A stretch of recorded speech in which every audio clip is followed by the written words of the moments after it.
because the best ideas almost always come from or are catalyzed by people who don't know the subject matter because they ask new questions. I think it was Einstein who once said that never ask an expert to innovate because they know what you can't do.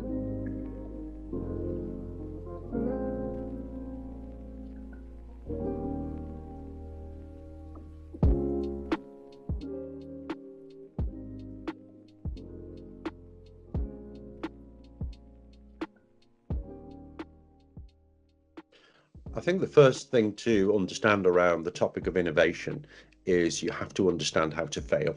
You have to be prepared to understand how to both cope with things going wrong and use it and see it as a real value, because they're the moments in life when we learn something that moves us forward. I mean, ask anybody, when was your big breakthrough?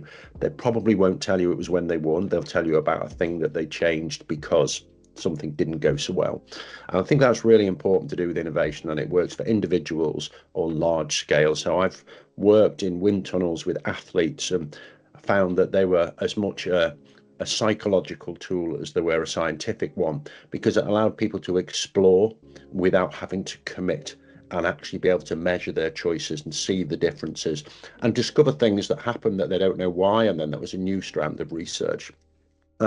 I've worked with local councils where we've had a simulated wind tunnel, if you like, a blank map on a table, pens and questions allowed people to explore and try on ideas for a streetscape without having to commit to it. So there's lots of different ways that you can create a safe environment and allow people to experiment without fear of failure.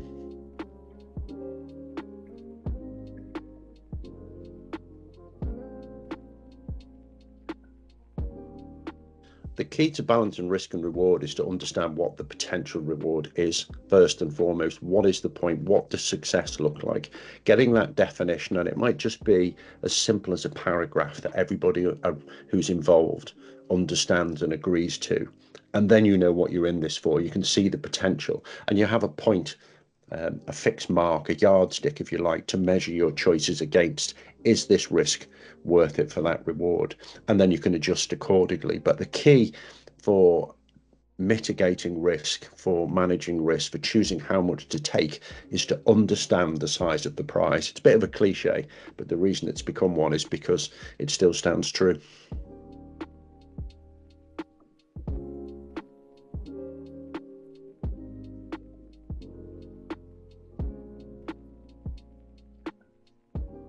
One of the so I've been involved in high performance teams from manufacturing, working with local government, working with national government, and working with athletes in the past. And there's a lot of common things that the high performing teams have in common. Number one is have a good dollop of ignorance in there, because the best ideas almost always come from or are catalyzed by people who don't know the subject matter because they ask new questions.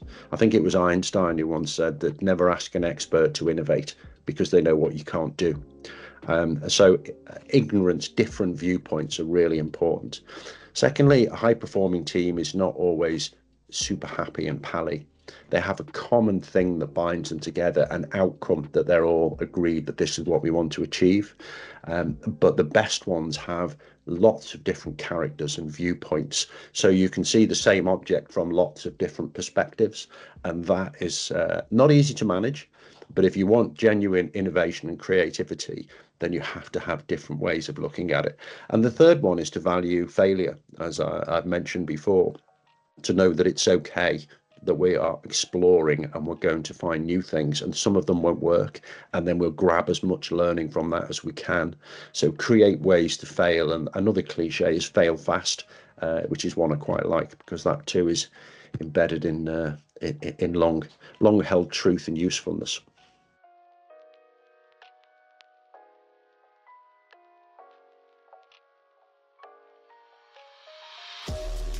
Personal excellence involves several things. One is to be able to look in the mirror, and that metaphorical mirror could be people giving you feedback and seeking that feedback and making sure that they know that you value it, because then you can look at the reality and work with it.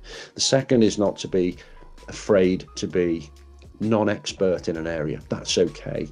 Be curious, go and look for things that you don't understand and go and find out more. Be curious, I think, is really important. It also engages other people. But the most important one is to be truthful with yourself. Be truthful. Why am I taking a particular action or feeling in a particular way?